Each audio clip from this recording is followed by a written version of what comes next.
had asked all of their membership to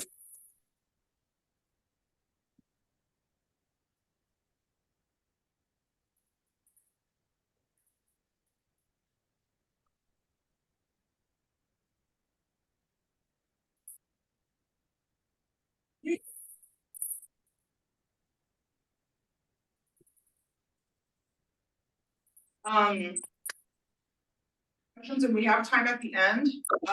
The moderator just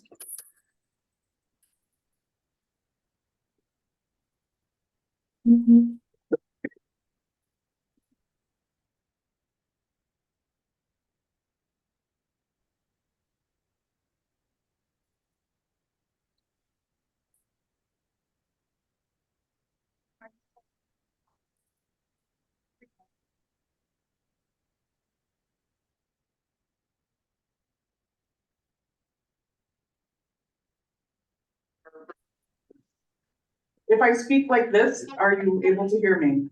Am I clear? Okay. We're not getting any sound. I'm seeing head nods. Okay. I'm seeing head nods. Yeah, I'm getting there's positive feedback. Perfect. Thumbs up. All right, we're gonna do our best to do this hybrid virtual. So, thank you so much. It will also be recorded too, and so unfortunately, if you can't hear, we will have a recording, so. I also wanted to take a moment, today is November 20th, and it is Trans Day of Remembrance.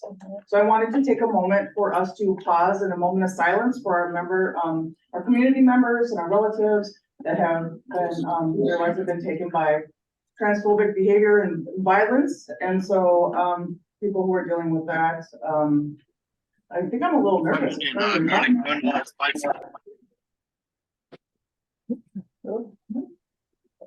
that feedback or somebody's talking? Somebody was unmuted. Okay.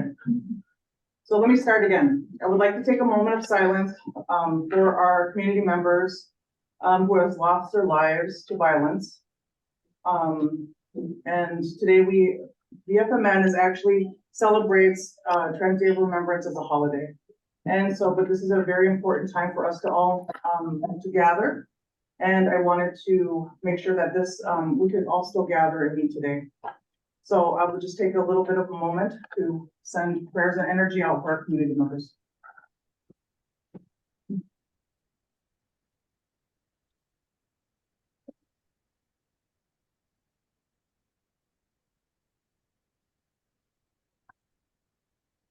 All right, thank you so much.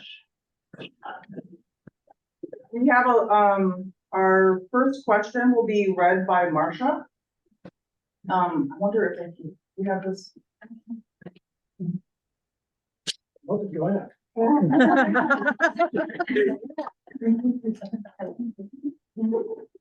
Okay, the first question, when is OJP going to update the link of FY 22-23 Crime Victim Services Awards with FY 24 information?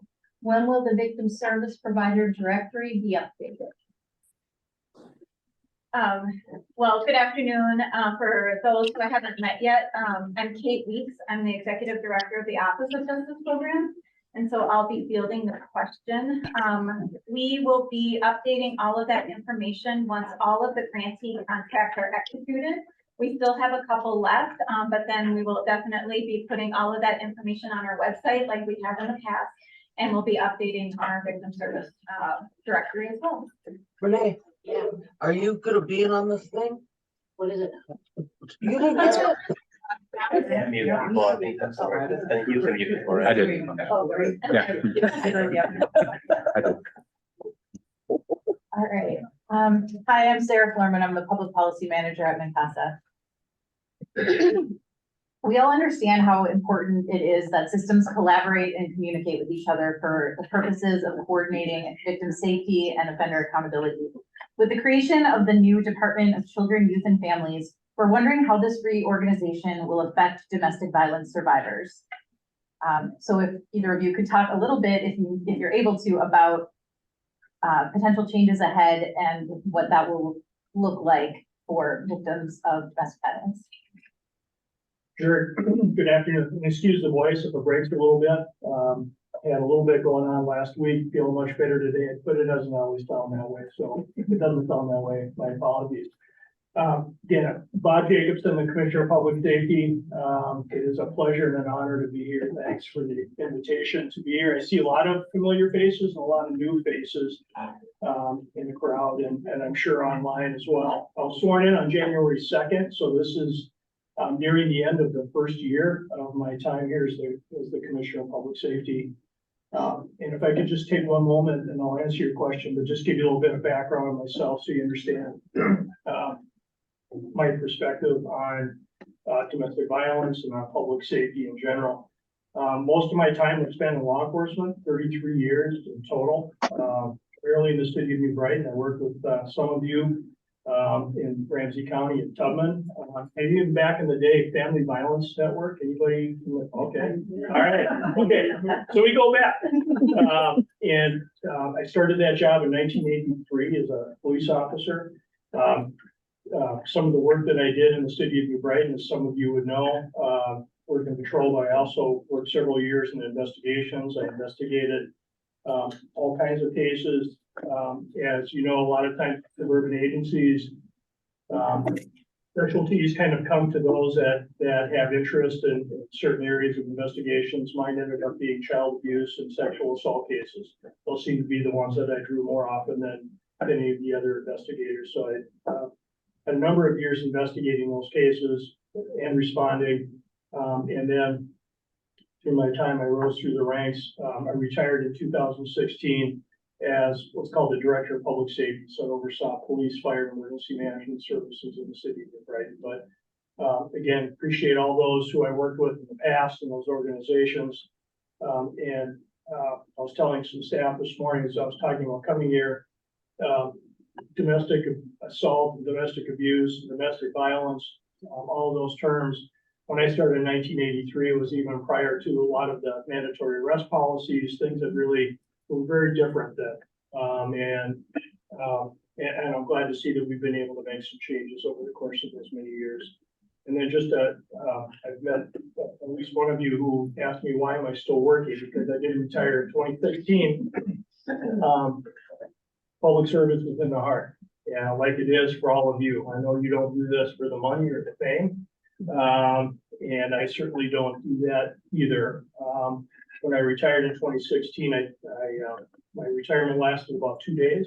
And I took on some work with the Minnesota Chiefs of Police Foundation, teaching and training primarily in leadership for our command staff, chiefs around the state of Minnesota, and training on wellness for police officers and resiliency and how to make sure, like all of you, the rate of people leaving the profession can sometimes be very high, and the difficulties that we all encounter, the things that we do and the things that we see can take a toll. So I did that for 2.5 years. I came back and did a couple of other things in my so-called retirement. I worked for 2 stints with the Department of Human Services, which was an odd fit, police officer, cop. I was just an old cop at heart. Working for the Department of Human Services, I did work as the interim inspector general for 1 stint, helped oversee fraud investigations, background investigations with child care and so forth. And then I had a second stint with the Department of Human Services, working in the child welfare system. I was, like my wife always says, this is a made up title. It's Deputy Assistant Commissioner in the Department of Human Services. But did work with Children and Family Services, really a focus on kids, focus on families, making sure that we're finding places for kids and families to stay together, finding the best ways for kids not to go into the system if at all possible, and really looking to improve the systems that we had. I did that for 4 months. I also had a stint as the interim, at the ripe old age of 60, as the interim police chief for the city of Stillwater. So if you can picture this face in a uniform at the age of 60, which was only a couple of years ago, I did that too during a period of time when they were in need. I say all that because as this position came up for the Commissioner of Public Safety in late 2022, talked with my wife, my family, this position came up. I was ready to go back into retirement. We were gonna go to Arizona and enjoy the winter. This position came up. And for a whole number of reasons, because of the service, the things that I felt in my heart that I still had left to give, the experiences that I've had, the mistakes that I've made and continue to make, but hopefully I've learned from, where I thought were important to bring to the commissioner's position, the Commissioner of Public Safety. So with my kids and my wife's blessing, the governor gave me this opportunity to be able to take this position on. Last thing I'll say about my history, but as I came in to become the Commissioner of Public Safety, through the interview process, the governor, the lieutenant governor, wanted to know what some of my priorities were. And the number one priority out of all of this, and this really reflects on you as well, is to uplift public safety. And that's all of those of us that are involved in the system. None of us get enough, none of you get enough thanks and appreciation for the work that you do and for the things that you're involved in. I know that has an impact on the ability to recruit and retain people getting into this work. I know child protection systems, which I was working in for a while. I mean, the turnover is just unbelievable. Getting people to not only get into the child protection business, but to stay in it, because it's difficult, it's tough work. And I know that. And one of the things that I hope I can bring to this position is to not only uplift our staff, the Department of Public Safety, 2,200 people, 10 operating divisions. We have a lot of things going on, and I'm still learning a lot. But again, by extension, hopefully uplifting public safety and those that serve within it, which includes all of you. So that's a long introduction, but I just wanted to give you some sense of who I am and what I'm here for, and hopefully, and I know that reflects well with the staff that we have in the Department of Public Safety, including Director Weeks, who I really enjoyed my time working with, and I'm looking forward to the next few years. Your question about the new agency that is being formed, Department of Children, Youth and Families. It is bringing a mixture of several different agencies together to work with one really primary goal: children and families, trying to be a one-stop shop for location to really strategize and fund and prioritize the health of family units and the health of our children. And we're bringing in, that agency is bringing in resources not only from the Department of Public Safety, but also the Department of Health and also the Department of Education. A big piece of it's coming from my former employer, the Department of Human Services, Children and Family Services. But again, with the focus on trying to streamline state government to where it comes to prioritize children, youth, and families. From the Department of Public Safety standpoint, this will not have an impact on the funding what we provide through the Office of Justice Programs for domestic violence funding and the work that we do. That will not be a part of what will transfer over to Department of Children, Youth, and Families. But the governor has made, as you know, a real priority of talking about the importance of children and focusing on them. This is a real reflection, I think, of the governor's priorities, and that will certainly has been a priority of ours as well. So that, Kate, do you have anything you want to add to that?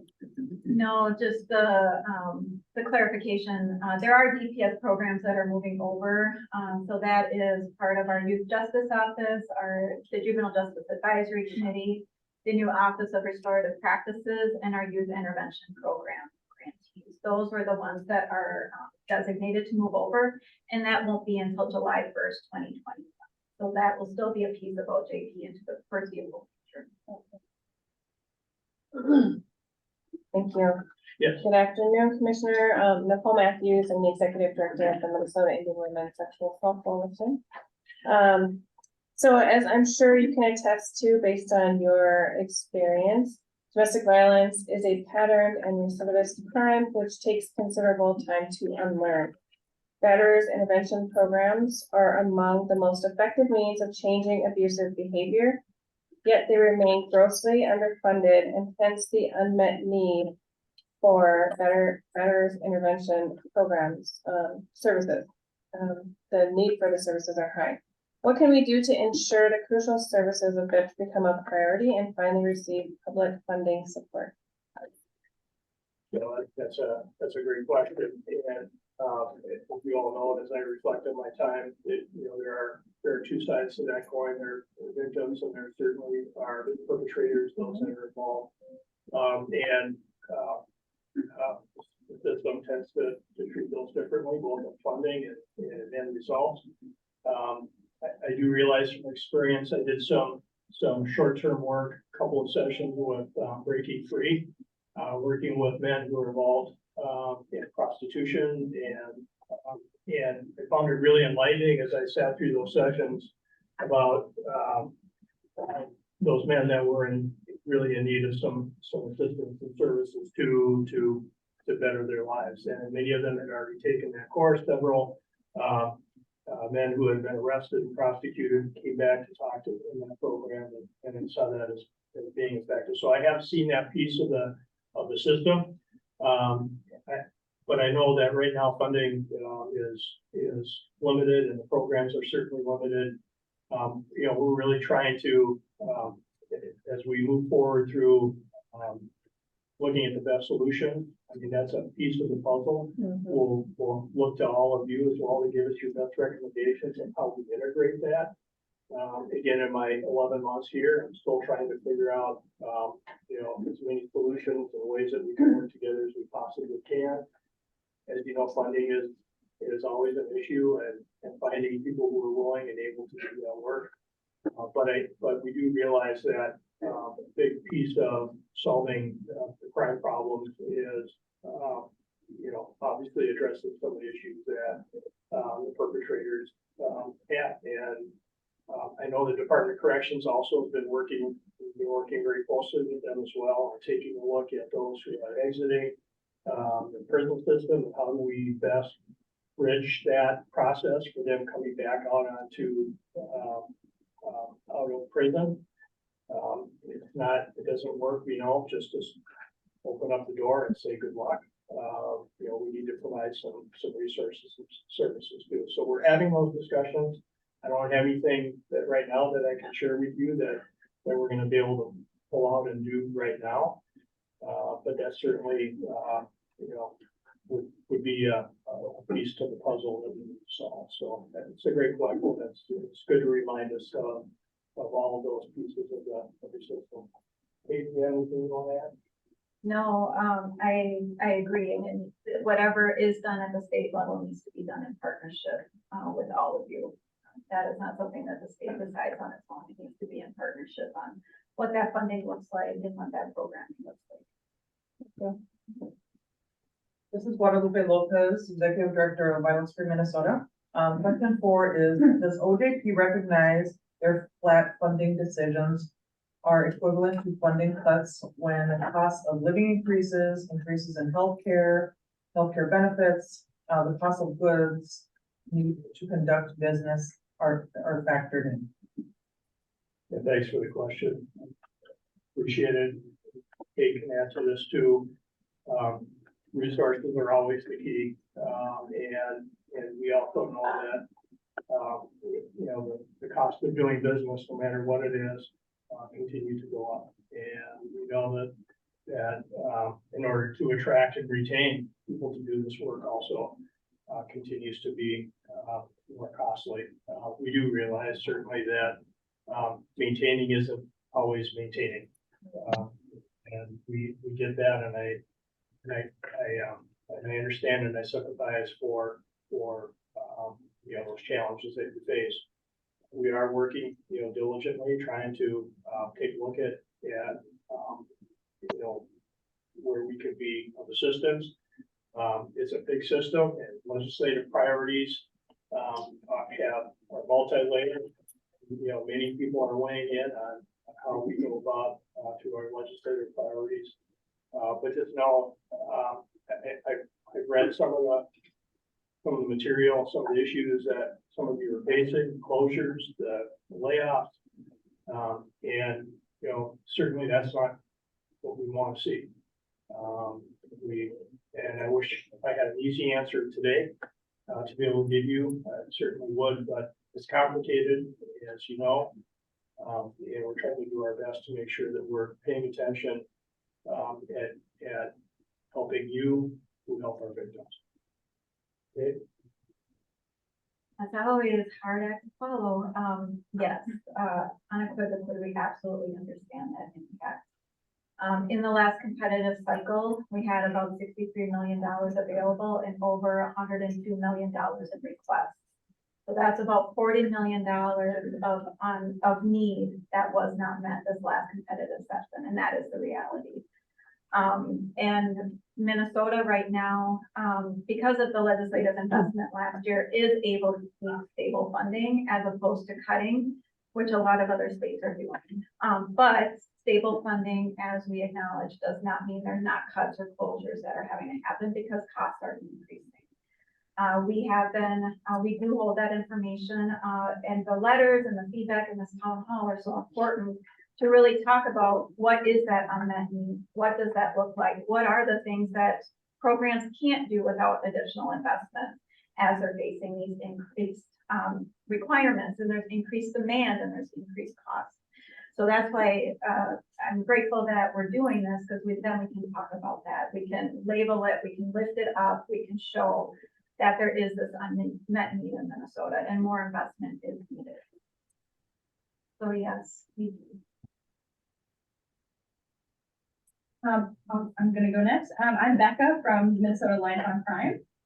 And this is a variation on the same theme. Over the past 3 legislative sessions, there's been considerable investment in criminal justice reform. Most of the legislation has focused on reducing the time an offender spends incarcerated and or on supervision. These decisions create a greater need for victim services at both the system-based and community-based levels. What is the commissioner's plan to address the disparity in funding programs and services for crime victims? Yeah, thanks for the question, Becca. And I'm going to remind everybody that I've been here for 11 months. So the plans are coming out slowly.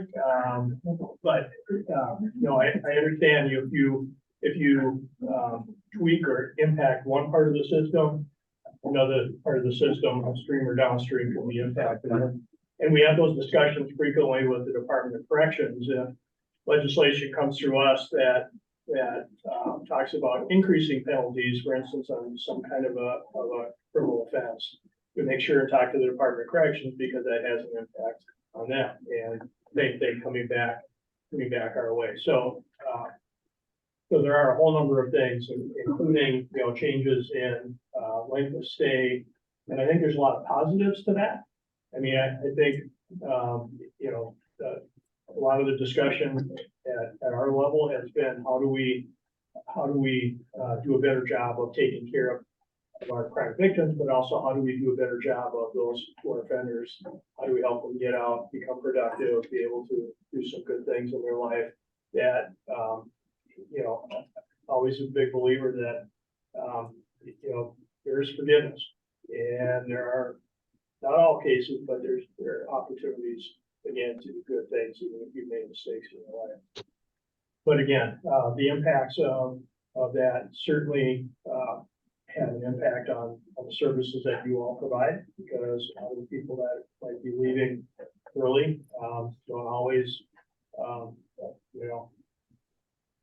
behave well, and that has an impact on all of you. So I don't have a plan for you today to tell you how we can address that. Just know that in the whole approach that we're taking a look at, all of these things that you share them with us are helpful.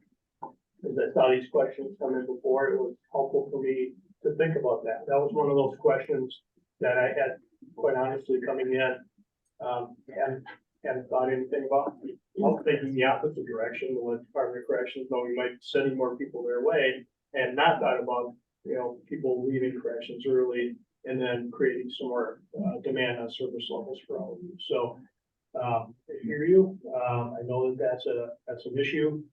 And funding again is always going to be where we need to try to influence. So thank you. It was a great question, and it was educational for me. Appreciate it.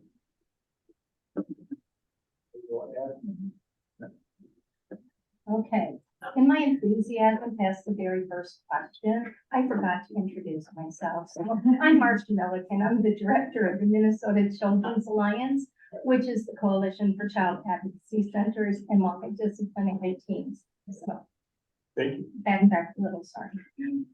Commissioner, do you support ensuring that any new legislation that creates a new obligation for prosecutors must include a fiscal note regarding the increased costs that will be incurred by city and or county prosecution offices? Now, there's another thing that I haven't thought much about, and I have no control over the fiscal note.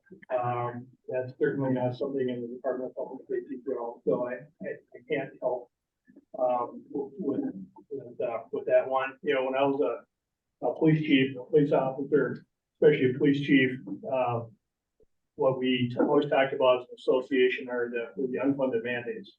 That as things came out and things changed, that not always was it considered what the impact was going to be on those that needed to provide those services. And we've done a better job of that over the years.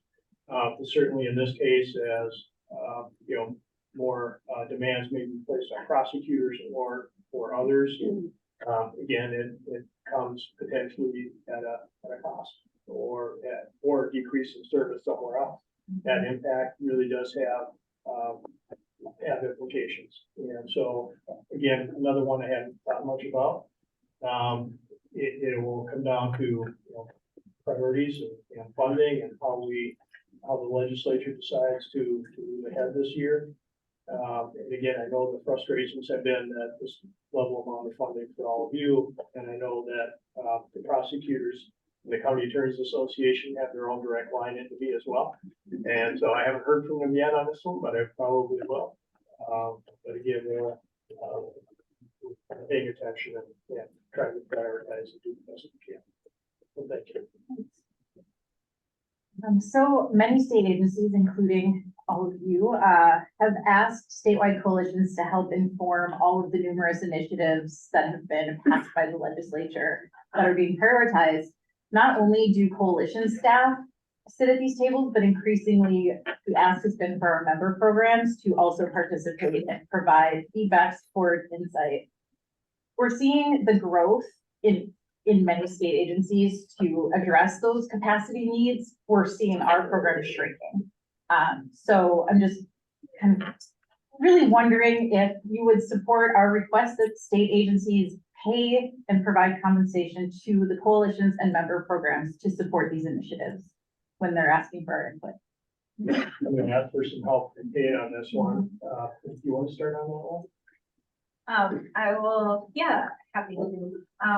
So one, I think the more that the state and coalitions and programs can work together and have that feedback so that the state isn't making decisions on behalf of all of you without input is really, really important. And I know OJP has been doing a lot of work when we utilize, like, for example, community review panels after a competitive RFP process. And we have moved over the past couple of years to making sure that those reviewers who are giving that time to help us with that project get paid. And so, you know, we're coming into that. And so this is an absolute question that we talk about internally as well. And in light of state streams, our procurement processes at the state, which is not very flexible, but these are conversations because we do honor, like, your primary role absolutely is serving those who come into your doors, right? But this information that you bring to our policies and processes and initiatives are critical. So we will continue to work to have those conversations. I know in the last competitive process, there was a portion was put aside for coalitions who could apply for funding through that RFP process. And so we do funding there. It might not be enough, but these are definitely conversations that we should have because it's important because that's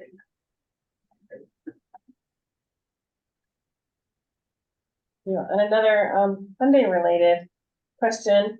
Will DPS and OJP actively advocate with the governor's office to include a $40 million increase to CVS funding, which is the ask of the coalitions and member programs in his supplemental budget request and during the 2024 session? that's the $40 million question. It is the $40 question. No, well, I appreciate that, and, you know, we are, certainly, beginning to get involved in the legislative process. We're aware that, there's 40 million less than what was asked for, perhaps, or needed, by coalitions in the last legislative session, so we certainly know that there is a need out there, and the good news about today and what we've been hearing is it's really helpful for me when I talk to legislators or when they ask me, you know, have you talked with coalitions? Have you talked with the service provider? Have you talked to folks that are involved in? And, you know, this gives me at least an opportunity to say that we've been hearing from several of those groups. Can I tell you right now that I have the power to say we're gonna add 40 million to the next session? We don't have that. The legislative process is multi-layered. There's a lot of people and a lot of work that gets involved in that whole process. It's balancing all other parts of the system. I came from my budgeting experience in the city of New Brighton was 5 or 6 million a year. We're at 1.4 billion over 2 years, and so I'm learning that budgeting process as well, and where we can put priorities. So just know that we've had a lot of discussions. Know that internally within DPS, we've also talked about that need. We've certainly talked about that need again the last couple of days too, as approaching this town hall meeting. I feel that there is support within the legislative process to start moving forward, but I can't tell you right now that I can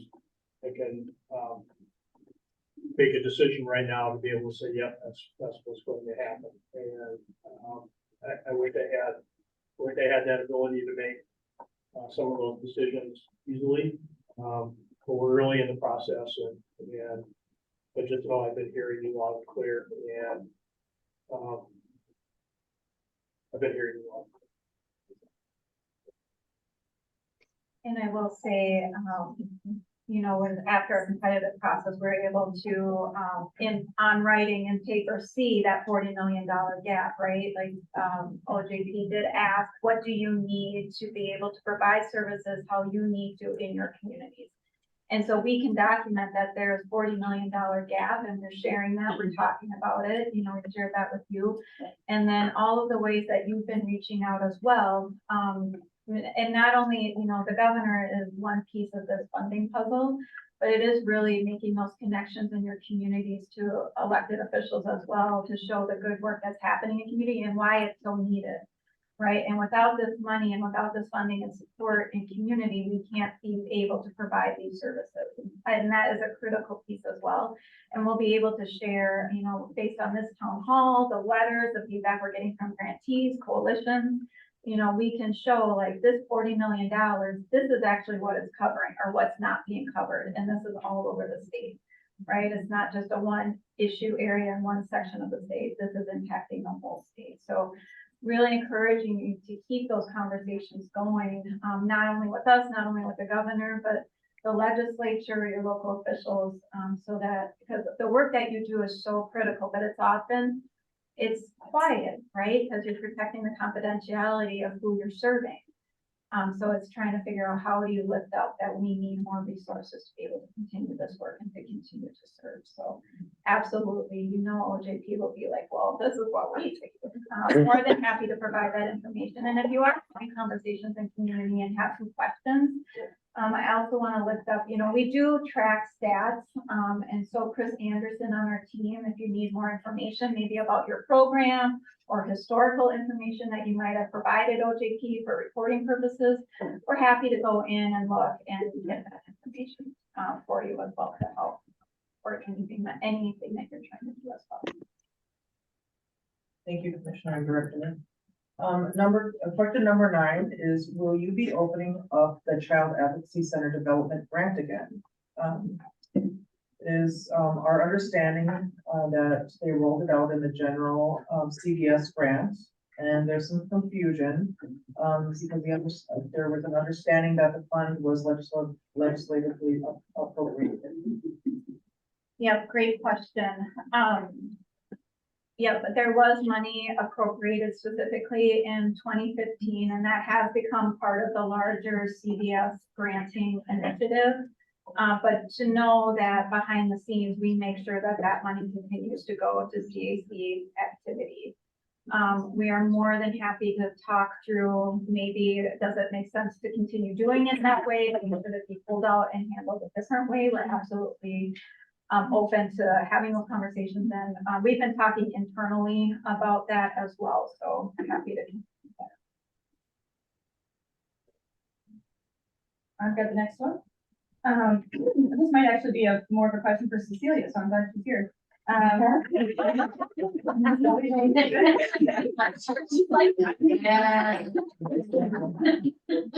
Welcome, Cecilia. Member program, I'm just gonna read the quote directly. So I'm curious about the grant process. There have been many improvements, but I'm curious about the 7-page limit they imposed the last RFP. What made me think of this is that I just finished being a grant reviewer for the CCIP grants, and it seemed that many of the same questions were asked, yet those grants ranged from 16 to 23 pages. I'm not advocating for a long grant, but a program like ours who receives 4 different types of funding from OJP through the CBS grant, it was really difficult to fit that into 7 pages. So I can't answer that one. I know that you have notes in front of you. So, well, I will say in talking with our grants team as a whole, and you identified it in that question, is we have a lot of money going out of OJP right now. I think it's over $100 million in 4 short months. And so that grant team as a whole is trying to figure out what is the best way to capture what programs do. There are some programs that are very good. They have grant writer, like they're very established in working through this process. There are other grantees who may need more or less, and they might feel obligated to fill up a bunch of pages where they might not need to, right? And so we're trying to figure out what is that balance. But we absolutely appreciate that feedback. I think these are good data points for us when we're looking at how are we making our process more accessible? And so this kind of feedback is really key as we look forward and how to make it more accessible. Because I am not a practitioner in grant writing, and I look at our RFPs and I'll admit, like sometimes I get overwhelmed. And so one of the things that we'll be working on too is how do we make it more accessible? What are those key pieces? How do we make sure that a small program and a large program, a new program and a more established program, how are they all able to communicate what they do and how they do it and why it's so important to be funded? So I really appreciated this question. It was more technical, but these are why I think town halls are so important, because those questions will take it back, and that is really good for us. So hopefully you won't see that in the future, or maybe you will. I'd also like to add that, we're really trying to balance what grant reviewers, community volunteer grant reviewers can manage. And for this competitive process, we had 20 grant review teams and over 100 grant reviewers. And they were each team was reviewing 8 applications. If the narratives were quite a bit longer, we would need a lot more reviewers, a lot more grant review teams. And there is that issue of a smaller program trying to fill up, like trying to understand the page dynamics. So I have heard this feedback before, that it's how am I, a big program, supposed to fit in these page limits? And I apologize that it's challenging, but we're trying to balance it. Okay, we have another stats related question. How does OJP share our statewide information, data, statistics, etc., with stakeholders and commissioners? Is this available on OJP's website? Can they make this more up to date and available to grantees? We appreciate reports from OJP like this and often use that information in presentations. Because it's hard to find, sometimes it feels like this information is secret or loud. So I'm gonna take this question because I get really excited about it. So for the past couple of years, OJP has brought forward in the, with the commissioners, for, in the governor's budget, a stable ongoing funding to reestablish our statistical analysis center. For a number of years, OJP had a SAC, but it was funded based on what grants they could secure, and that really limited the ability for that unit to do work like you're talking about. And so right now, we finally did receive funding to stand that up with general fund money. So I'm so excited. We'll be hiring a director and additional staff. And that is one of the things we want to do, because we do need a dedicated staff to pull that information out of an antiquated e-grant system, and be able to make that information usable. And so, and the other thing that I'm very excited about is the Department of Public Safety is going through a whole web redesign and relaunch in the next 9 months, which will make it more accessible, more usable.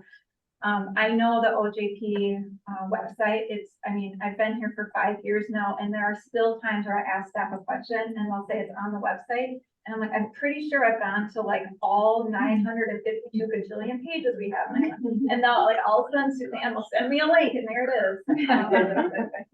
So we have a lot of work to do there. There will be a community engagement process with that as well, because it's not state staff that needs to be using our website. It's actually the public and all of Minnesotans, coalitions, programs that we serve being able to use that website. So very, very excited to be able to relaunch something that's usable. And then be able to provide statistics and information that is also usable. So you get dashboards, you know, dreaming big. In the meantime, I feel like all of my questions are like, it's coming. In the meantime, again, reach out to Chris if there are stats that you're looking for that you need that are more immediate, and how we can get our foundation back under it again. Great.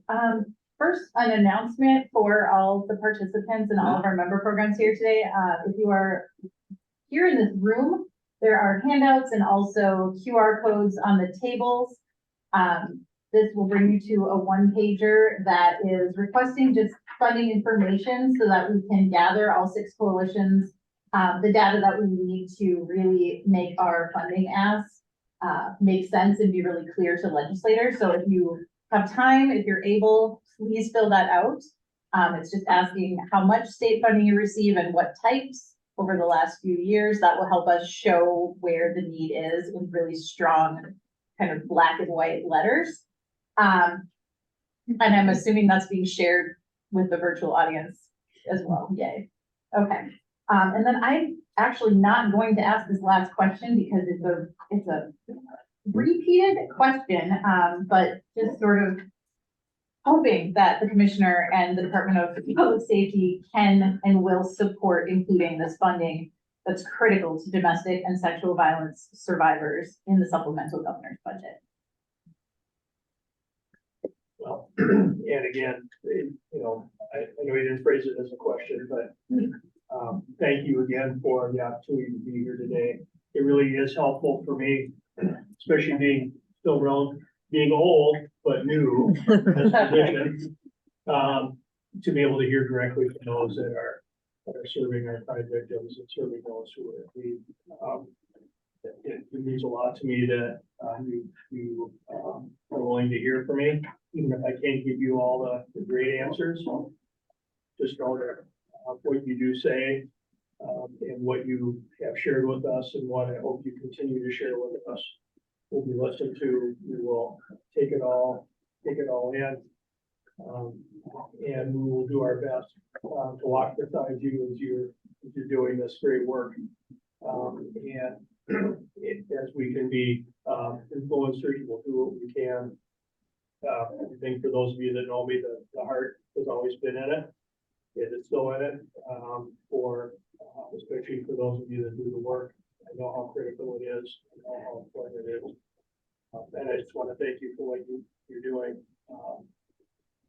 for our communities and for those that really need us. Thank you. We do have some time to actually, ask a few questions that we had in the chat. Yeah, we at this point have only received one question in the chat, but if folks online do want to ask me questions, you can send them directly to me or ask them publicly. So the one question I got was sent directly to me and it reads, why are crime victim service grantees that submit monthly fiscal status reports being put under higher scrutiny? I can do. So, hi everyone, I'm Kim Babine. I'm Deputy Director of Programs with Office of Justice Programs. And what the question is referring to is a requirement that state grants have to include progress reports with every request for payment. So your financial status reports or invoices, those are the state policy, and the audits that we've received say that we need to have progress reports that go along with those financial statements or financial status reports. And so we have most folks reporting quarterly. There are some that report and request funds monthly, and we haven't had an accompanying progress report to go with that. And so we are implementing that as a part of our response to the audits that our office has seen. So it is not that it is more scrutiny or more information that we're asking. It is simply to meet that requirement of where the auditors are coming from, where state policymakers are coming from, is you submit a financial status report, basically an invoice saying we are looking to be reimbursed for these things. What state policymakers want us to do, and actually the feds as well, we've been asked this question in our federal audits, is what evidence do you have as a state employee that the grantee is doing that work? And so that's where the progress report comes in to say, give us a description of some of the work that you're doing. So we understand that's a shift for the monthly filers. There's also a shift for a few others, depending on your reporting requirements, what they've been. It depends on your federal funding stream or if you're state funded. But we're very open to having additional conversations about what that looks like. We put out our best guess of what would be least burdensome to you, while also balancing the requirements that we have, the stewards of the taxpayer dollar side of that. But we also realize it's additional work. And so how do we make that the least burdensome to you while also getting the information that we need? So please continue. I know a few folks have talked to their grant managers, continue to do that. Talk to Cecilia, talk to me, talk to any of us, because just because that was our first try at how that reporting should go doesn't mean it's the perfect answer. So it's not chiseled in stone. The requirement is, but how we get there, we can have conversations about. I'm sorry, can you tell us where exactly that it says that in state policy? Yeah. Because I have other state grants, I have other federal grants. I don't have to do this for any of my other grants. And like our federal grants, we report on progress once every 6 months. And financially have to report every quarter. So can you tell me where that information is? Because it's not, none of our other grants make us do that except for Exactly. So this is Kim again. So the question was where in state policy? So welcome to state government and federal government. And it sounds like you're very familiar, but the way each state agency looks at state policy or federal policy and how they implement it can be slightly different. I'm 6 months into this job and was at a different agency before this. They do things a little slightly differently. And it also depends on the audits that we've received. So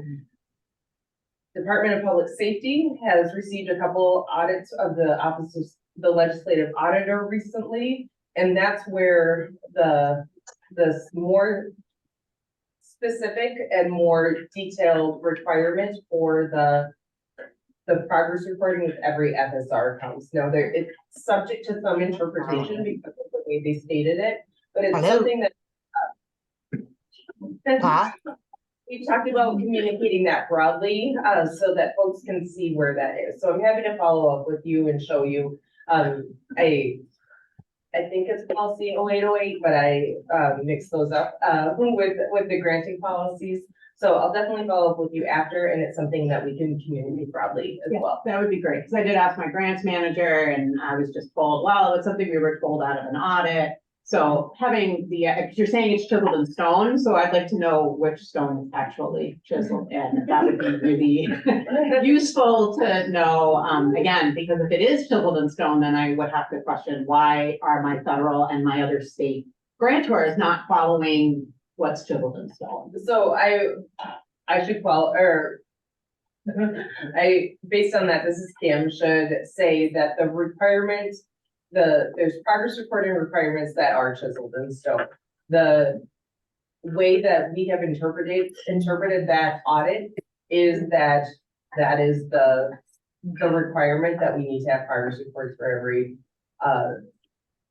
financial status report. Other agencies, others that are sub-granting federal awards might not take that strong of a stance, and so we are working with the Office of Grants Management to clarify that based on the audit. And for those that don't know, the Office of Grants Management got additional authority and additional staffing to spend more time on this policy and statewide policy and grant making, grants governance. And so it can be part of that conversation as well. If they come through and clarify, nope, you don't need that, then we can back away from that. But that's where the Office of the Legislative Auditor was going. Has there been conversation about the disparate impact that this has? And using those specific words, since I was a lawyer, that means something very specific and raises like the possibility of like lawsuits. Because it does feel really unfair that for smaller organizations who tend to be more likely to be BIPOC or other underserved populations serving, that they have to submit some additional reporting as opposed to larger organizations that tend to not be. That feels like there's a really significant disparate impact upon those of us who are of smaller underserved populations. So, yeah, I can take this one.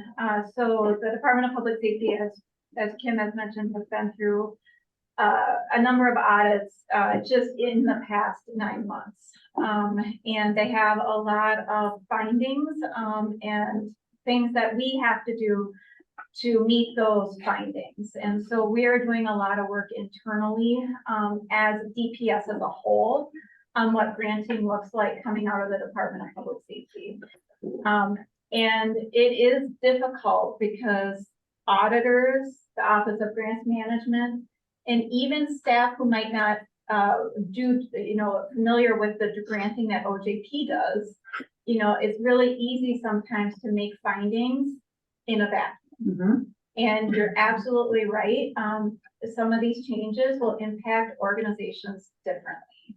And that needs to be a part of the conversation. But even if impact to organizations are different, it doesn't mean that we can ignore findings. And that's where OJP is really trying to figure out what that balance is.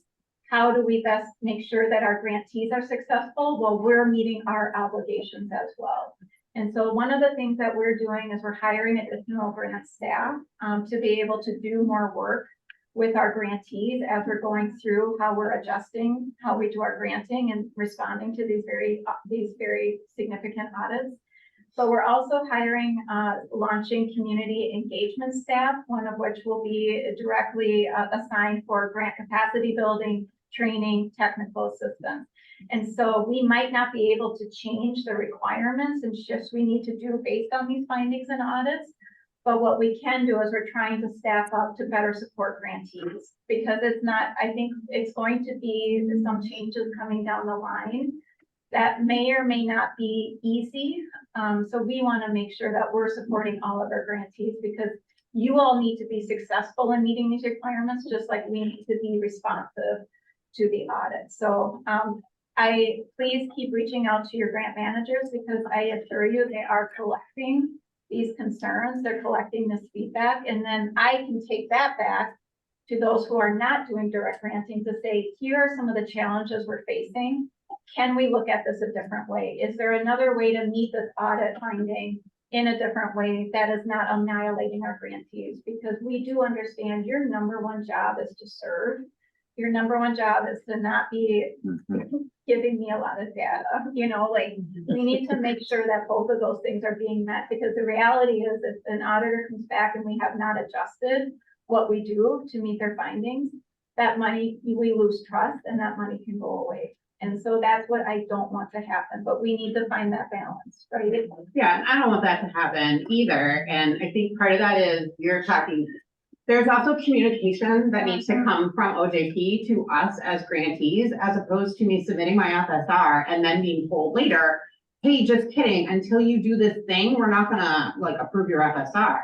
Well, you know, it would have been also if you had like, I had known about this before. Fair. And so, and the reasoning and the explanation, as opposed to just a one sentence thing that comes back to us, like, you know, we're your guy, like arguably your best allies, but at times it feels like you're just trying to work against us.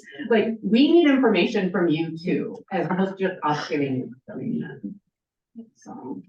Thank you. I have, a question that's gonna circle back to funding. But I think that's why we're here. I'm Artika Roller, the Executive Director at Cornerstone Advocacy Services. Thank you, Commissioner and Kate, for being here. This is not a question, but it's more of an ask for support. Kate, you mentioned that funding is stable right now for crime victim services, and we do know that our colleagues in investigation have seen some decreases in funding. But because it's stable and our expenses has increased, it really is a decrease.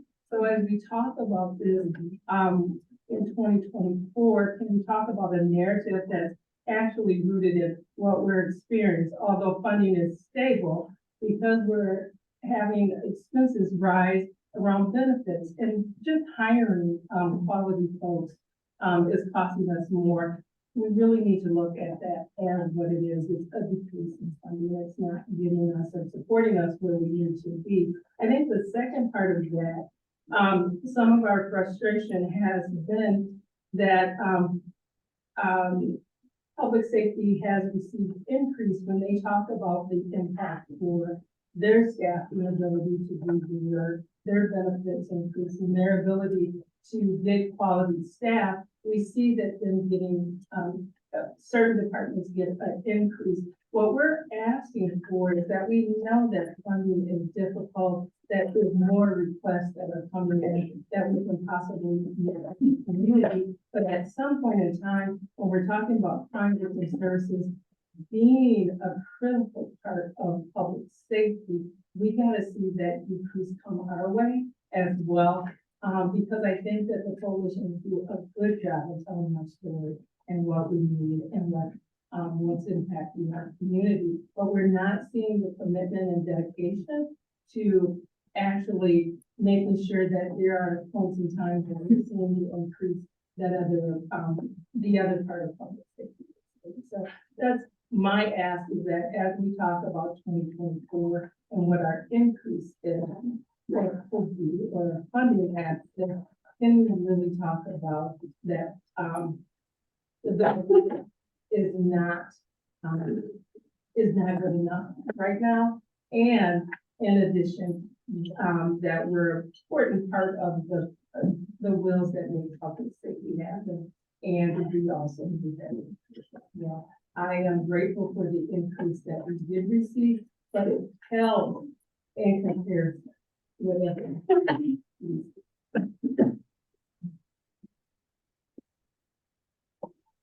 Yeah, thanks, Artika. I appreciate those comments, and you're absolutely right about funding staying the same is a decrease. We certainly understand that has an impact on the services that you all provide and the work that you certainly do. You are some of our best advocates as well, coming back with the information that you have to help outline that issue and to make sure that it's being brought to the attention, not only of us, but the legislators, and others that, and then to your point about public safety, absolutely, you are a critical part of the public safety system. If we don't work well together and support each other, part of that system could certainly, suffer.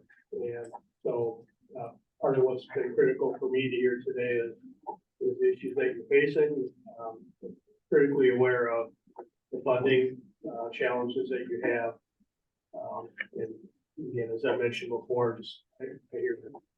Thank you. I'm gonna go to, the question, online, and then I see Erica.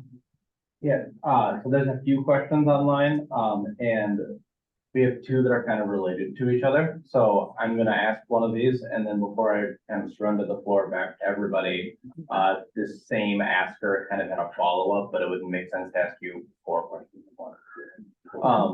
So first question, a reduction in funds, including a flat renewal, will likely lead to the reduction in services provided or number of people served. In regards to small culturally specific organizations, it may result in closing a service altogether. What is the plan for how to address this increase in needs that will likely result from reductions in funds? And how has this been discussed when talking about funding? So I'm catching a general theme here, which is important to make sure that the message keeps coming to us. And so I appreciate the question, and it's absolutely right that, as, again, stable funding doesn't mean that you're remaining at the same level of service. And we absolutely get that. Obviously we all face that in businesses and work that we do. Is critical for you, especially I hadn't thought much about the smaller organizations that maybe have even potentially a bigger impact on those and their services when funding remains stable. As mentioned before, coming up on finishing my 11th month, I'll start working on a plan to be able to help take a look at those funding issues and funding difficulties may be. Again, just know that none of us can do it in a vacuum. We need to hear from all of you. The questions are important. The comments are important. You sharing your stories are important. Share them above and beyond, and I know you do, beyond just the Department of Public Safety and review. Today was really key and helpful for me. But everybody needs to know what the challenges are that you're facing. Because everybody has their ideas on funding and where it needs to go. And I think the importance of what you provide, you're some of the best advocates out there, not only for those that you serve, but for helping to influence, how budgets are created and where funding can go. So to the person who asked the question online, again, we need to pay, and we are paying attention to it. And the discussions are going on all the time about where we can be helpful, where we can influence to create a better situation for children and families, victims of crime. There's a lot of need out there amongst a lot of groups, and we're trying to do the best we can to help and make a difference. And the related follow-up from the same asker is, what are ways that we in this part of the room can partner with you in that part of the room to advocate for more funding? What you're doing today is certainly helpful. I think continue to share that information with Office of Justice programs as well. You all have people who are elected to positions that represent you as well. It is up to you to make those connections if you think that that's appropriate.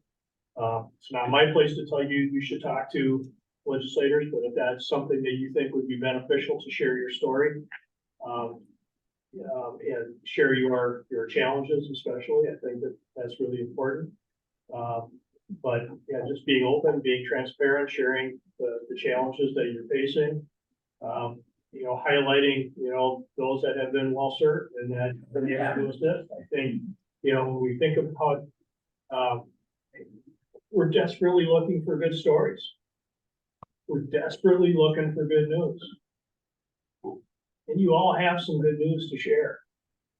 Everything we're talking about today is negative in a lot of ways, because it's, how are we gonna keep pace? How are we gonna meet the need? How are we gonna have funding to do the work that we do? You know, how can we make a difference? And sometimes, and I do this too, I fail to stop and remember that, guess what? You've done a lot of good work too. A lot of people who've been served very well by the things that you've done. There's a lot of people that have been served very well by the funding that they have received, but we need to do more, we need to do better, and we need to be smarter. I know that. But share those good news stories too. Please.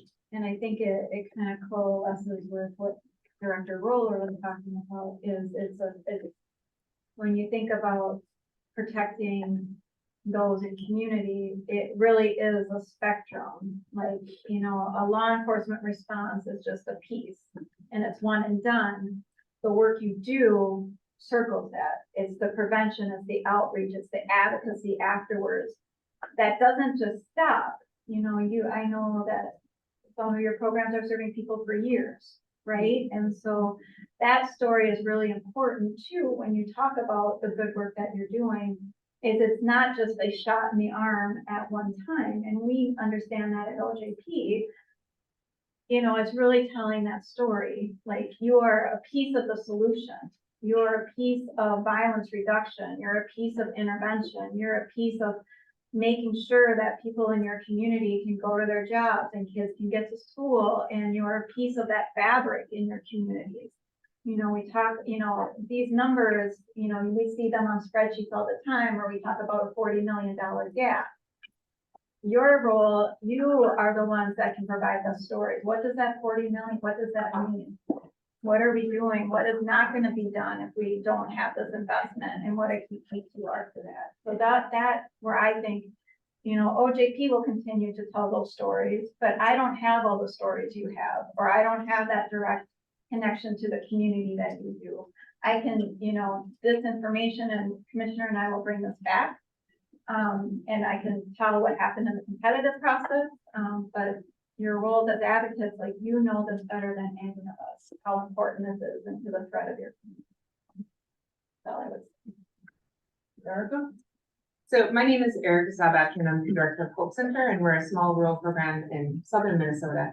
And so I just wanted to ask, you know, as a rural provider who's seen a 40% increase in clients since we had our last increase in funding, how, and I was having a hard time figuring out how to phrase the question, because one of the things that we frequently talk about as directors is, we've frequently heard from the state and from the federal funders that, you know, you can't just have us as funders, don't just depend on us, but go to other places.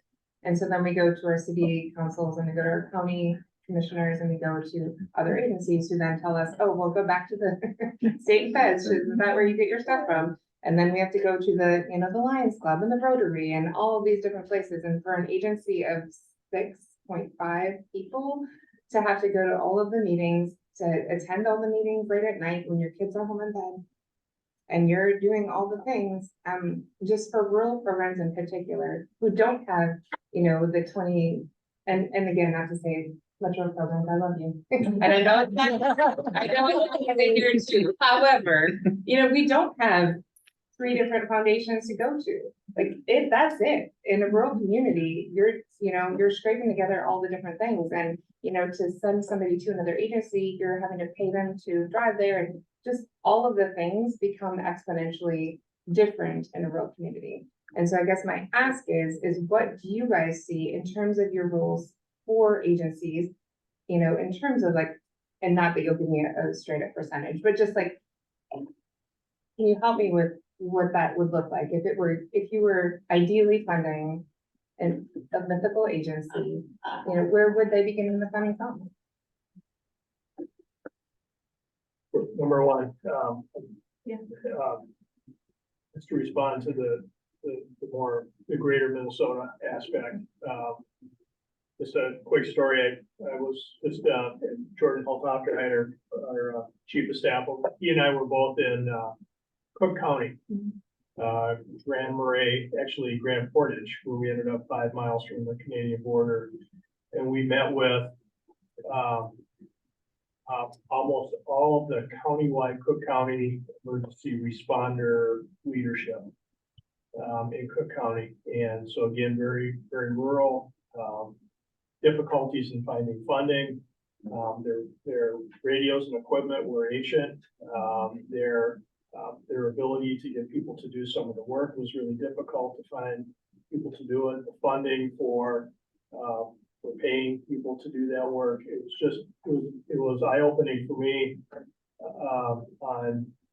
Not that I didn't notice this, but it was eye-opening how difficult it really can be for some of greater Minnesota areas just to be able to continue to do the work that they're tasked with doing. And in that case, a lot of them are doing it again with on a shoestring. I don't know how to do it. I also appreciate the fact that smaller communities have smaller pots of money sometimes, and when you go to them to ask for assistance for even local programs, it is easier to turn around and take a look at the state or federal government to try to fund that and to do the best you can. I also understand that as a smaller organization, it's difficult to find time to go to all those organizations, ask for money, ask for funding.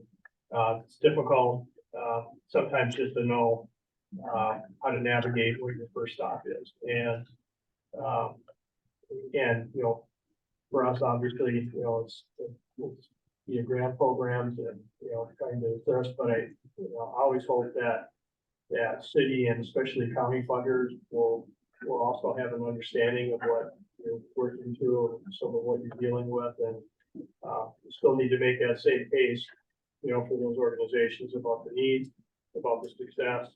And I liked what Director Week said, where are the gaps and what's not getting done with those gaps in funding. And I'm sure you have plenty of stories to be able to share about what perhaps isn't getting done that should be because of that lack of funding. So best places to start, again, I'm certainly not the expert.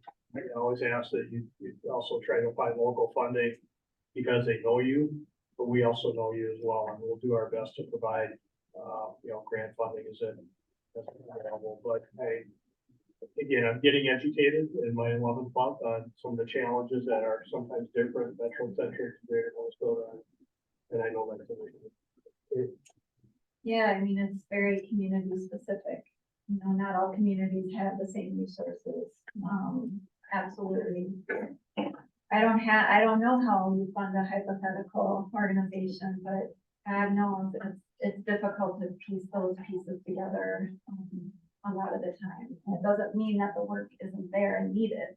That's the hard part. And so, but I know that we're constantly being told too, with grant, always diversify your funding, and it's so easy to say the words, but when you're living it, that is a big absolutely. But as we've seen, federal funding is very volatile, and state funding can be very volatile, and so that's why diversifying funding, even though it's hard, is sometimes what we have to do and look at. There's a very limited list of foundations on our website. That might be something that we look at expanding. It could be something that we look at too as part of our TA on our website when we relaunch it, brainstorming different funding sources for programs and grantees that are not state or federal funded. I think we can definitely talk about that. I know it would not, we'd have to have a disqualifier on there, like this is not exhaustive, but at least it's a place to start. Or providing TA on how to access different resources or what different funding streams are available. I'm not sure if there's other nonprofits that could help smaller organizations like Propel or Minnesota Council of Nonprofits or the Minnesota Council on Foundations might have resources that might be beneficial as well. Those are just the 30,000 foot level. I'm a graduate of Grand Rapids High School, about 3.5 hours north of here, and I know, so I'm like ticking through, like, what would I do if I was in Grand Rapids? And so I know that there's a lot of unique funding streams there too. So definitely where you're located really dictates a lot of that conversation. Or ask your coalitions. They have been.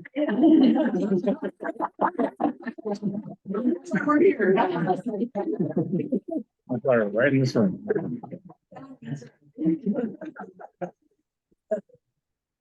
Oh, no, I'm gonna do a time check. It's at 4:15. I don't know if we have any more questions.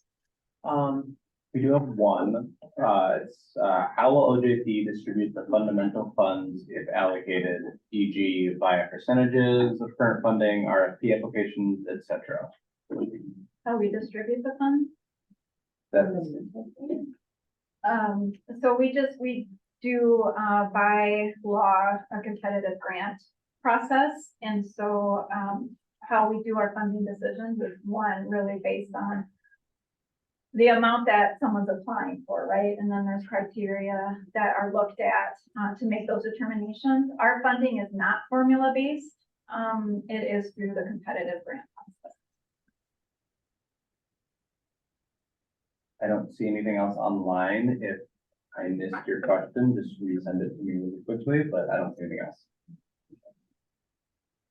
So one of the things you mentioned was that you were going to be looking at statistics, how that's, they're gathered. Does that mean you're going to be looking at the PMT system that we currently use? So we currently use an e-grant system. Yeah, that will be updating to another fancy term here in the next 18 months.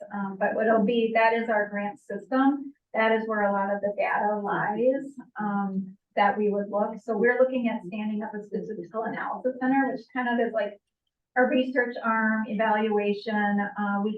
We're looking at doing dashboards, being able to provide more responsive information back to programs, people who are seeking it. It's not easy to pull information out of that system. So having dedicated staff being able to go in there and be responsive to that requests and figure out how best to talk about the information that we have. So yeah, it is definitely something that we're working towards. And the primary source of that would be what programs are putting in for reporting. But there are probably, there's a lot of conversations right now at the state level of how do you track crime data?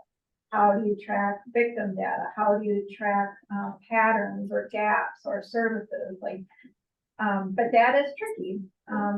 You want to make sure that you're protecting people and protecting private and sensitive data while also providing a story. So we will be managing all of that as well. And you try to make it friendly to those of us who are not statistical analysis people. Yeah, I'm not either. I'm like, where's the, yes, so it will be accessible. Everybody wants data from you, and we know it's a gold mine, but how to mine that gold is frustration. Yeah, having it accessible, dashboards, what are different and when we have our staff up, and I hope to be hiring people that are a lot smarter than I am in this space to really talk about how do we translate the data we do have to something that's usable, actionable, things that you can access it and then go and tell your elected official, like, this is what we're doing. This is what we've been doing for the past 10 years. Like, being able to, for all of you to use it as a resource, because it makes no sense to gather it and hoard it, right? When you can be used. Well, the other thing that comes up is that you've been doing the work for so long and you continue to do it. What's changed? Why should we continue funding it if nothing's changed? And so you're trying to evaluate the changes that have come to your program on top of the work that you're already doing. And that really does, it's a skill that you may not have within your program to have somebody assist you with that. So you actually, so one of the things, now that we're able to stand up, a statistical analysis unit that is general fund funded, means we have a lot more flexibility in figuring out how we want to utilize those resources in there. And one of the things that we've actually heard from programs, we've heard from the legislature, we've heard from others, is that there's a lot of questions about evaluation, effectiveness, things like that. But a lot of that comes down to data. And we want to make sure that we're standing up a stack that actually can work with all of our grantees on how do you collect data? What is a good way to collect data? What is data that would actually reflect and support what you're doing and help tell your story? And really being able to have a resource at the state to help all of you do that.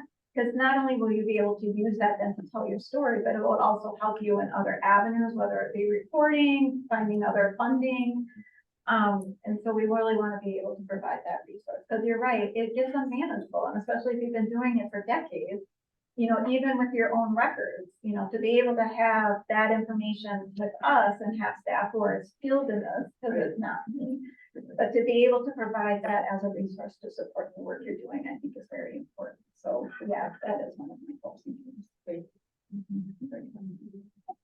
I hope that they would have a, like, when you do develop that data database, I hope that you'll reach out to the coalitions for like a soft launch, just to see, to make sure that our smaller culturally specific programs or our small rural programs fit into, like, what does that look like? So that way it doesn't look like only Metro State are like producing the most, so they get the most, like, how does, you know, to make it equitable. Exactly, and is it a database? Is it one, you know, I know, questions of database, and it kind of goes to that, what are you looking at? Right, and so being able to help translate that, I think is important.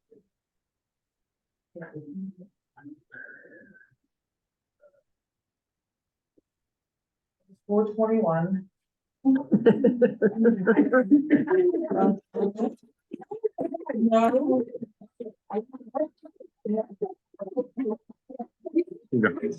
She went right in the face. Right in the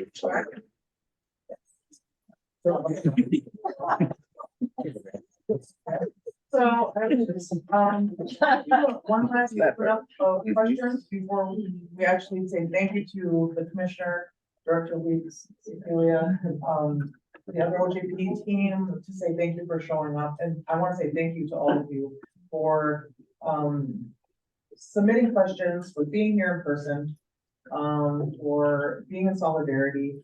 I feel like there's I don't know, maybe when I started to be an advocate back in 2024, I had this Pollyanna thing that I was gonna go out and we were gonna change some stuff. And I feel like we have, but sometimes it goes back and forth. And for some reason, certain times I lose hope. But I come back to solidarity and working with you all, working with our community, and it actually revives me. So I just want to say thank you. And sometimes when I'm scared and I'm shaking in my boots, like, oh, what are we gonna do? You, in many different ways, the people on the screen, you all at the offices, you at different coalitions and relatives, you all have been great. Don't look at me, make me cry. So I just want to say thank you so much. This work is really hard. And it's not easy, and it's also, there's more attached to it, the safety of our community, the safety of our relatives, the safety of people everywhere that we, in Minnesota is attached to what we do. And I recognize that and how important it is, and what a beautiful, like, honoring thing to get to do every day, no matter how hard it is, we choose to do this every day. I just want to say, Sheena, good.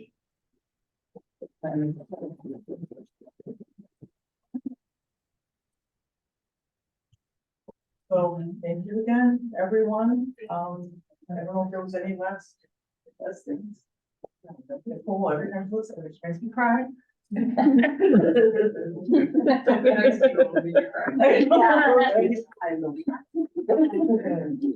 that was a great message of thanks. So as we're coming up on Thanksgiving, it's a great message to all of you for the work that you're doing. You made her cry, that's pretty cool. Thanks, everybody. Thank you.